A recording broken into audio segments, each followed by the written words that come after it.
all at one time. So I'm going to start at this moment in time. I'm going to start with, I'll introduce everybody as we come through, and they can all say a little bit more about who they are. Today we've got Ian McGill, who is from the Conservative Party, standing in Edinburgh North and Leith. We've got Cowcard Stewart from the Scottish National Party, who's standing in Edinburgh South West.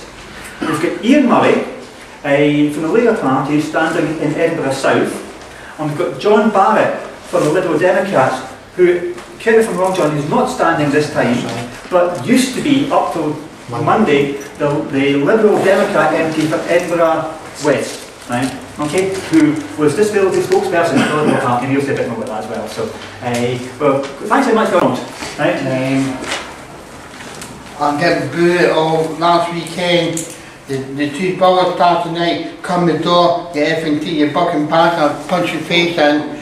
Done to let that go. They put ticket through a letterbox, done Tuesday, Monday, and something needs to be done. While I'm up to here with it, I got the crease and everything, shoot and push, bullet all weekend, come and do put ticket through a letterbox and everything, give my half store and everything, and much love itself there. And the two boys got wet this morning with handcuffs, the two boys, and I want them to get put out of the house together, what we're going to do, something needs to be done.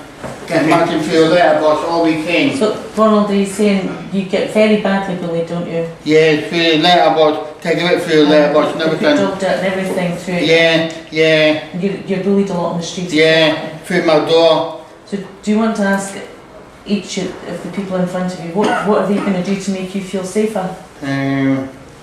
Is that your question? Or get them moved to another house, counter house, and get them moved all together. Make it easier for you to move? No, Lincoln move. Move them? Yeah, to another house. Exactly. What are you going to do about the people that bully? And do they? The two brothers. Right, okay, I'll see, right? I'll mix it all up so everybody gets a different chance to start, okay? So we're really asking for those particular questions about bullying and whether more intervention from the police and whether that's good Can I enough. ask if what would prefer at the back if we stood? Would they make it easier for them to see? Would it be better to stand?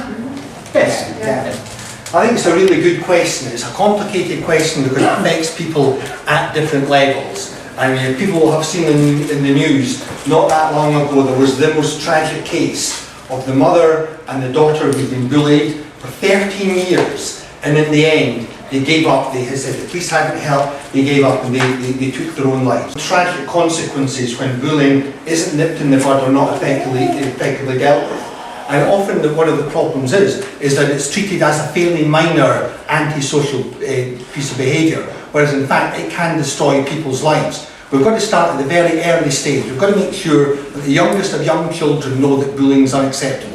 20 or 30 years ago, people would tease, people would wind up people with a range of disabilities and run off, and nobody really thought too much about that. We've learned, we've moved forward, and we know this is completely unacceptable. So there's an aspect of this at school, through education. People have got to know that this is wrong.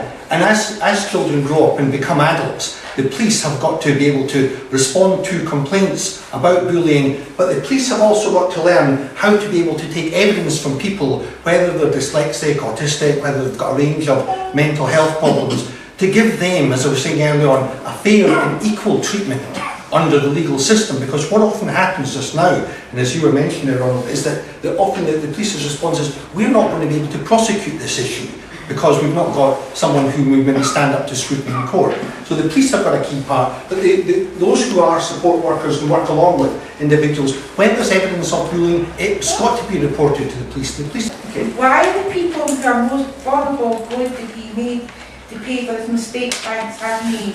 Bankers have been rewarded large bonus while we ask to cut in our care. What do you plan to do about this?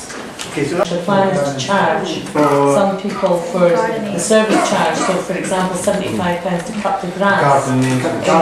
various services on that. Okay. Whereas previously that was wrong. That's kind of in with the tax on the care. Okay. And the charging for community care, which is hugely increased and is only going to continue to do so. You're hitting the most vulnerable. Okay. So that's three questions all rolled into one. One about what about the bankers and the bonuses? Two, what about general question about cuts and taxes rising? And then a more particular question about charges for community care with it. And I'm going to start with Ian and then run down that way. There's a whole host of issues in there. I'd like to start off with the banks, because this is something that has left us in this position. But it was right, it was fundamentally right to bail out the banks. I mean, I don't know how much money people have in their pockets here. I don't think it was right. Let me tell you why I think it was right. I've got about £20 in my pocket. If the banks had collapsed last night, the Royal Bank of Scotland, the Bank of Scotland, that would be it. I wouldn't be able to use my credit cards, my mortgage would have been foreclosed, my salary that was paid into the bank account would now belong to the bank. We wouldn't be able to shop, we wouldn't be able to use our cards, we wouldn't be able to do anything. It was right to save the banks because it saved the economy. It wasn't about the banks, it was about the economy. So therefore, it was about people's jobs, people's lives, and the way people live. Now, how do you do that? Now, setting budgets is all about choices.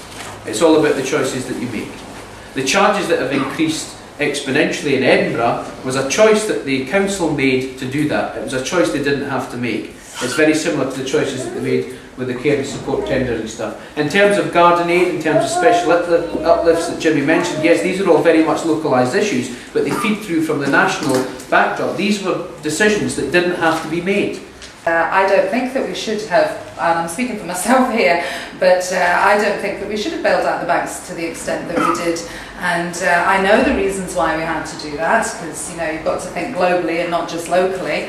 But I think the principle is that what has happened, we have still got the heads of these banks taking millions of pounds worth of payments as severance pay, as pensions, and it's like a slap in the face.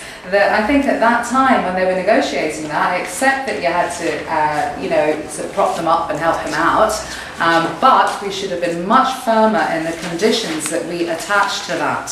And they should not be getting any bonuses until we all get our money back. That's what I feel, is that once we've got it back, then, they can carry on and, make their profits. But hopefully they'll have learned their lessons and not to be overstretching and getting greedy off our own money, off our money, yours and mine.